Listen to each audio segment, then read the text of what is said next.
All right, so it's Saturday night and we're just doing a quick little video here. I wanted to share with you guys a little bit of the behind the scenes about what it takes to sometimes do the jobs that we do, and it's not always about just showing up and trying to pull something out of your hat and hope it works. Sometimes there's a lot of prep work that goes in behind the scenes, so I am going to share a little bit of that with you. A couple of my clients are going to an event next week and they are going to be transforming their looks with wigs. So I have spent the last 2 days looking for a wig that is below the waist, and that is not an easy task, especially if you're looking for human hair and not looking to spend the amount of money you would spend on a Louis Vuitton on the wig, especially because it's a one-night thing. So with that being said, here's the situation. We've got a blonde wig here. This is the second option. It's not quite.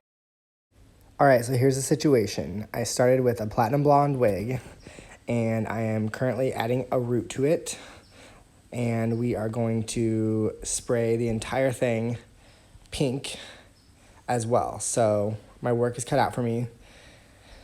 This is the second option. It has a lace front. I'm using L'Oreal dark brown and light baby pink for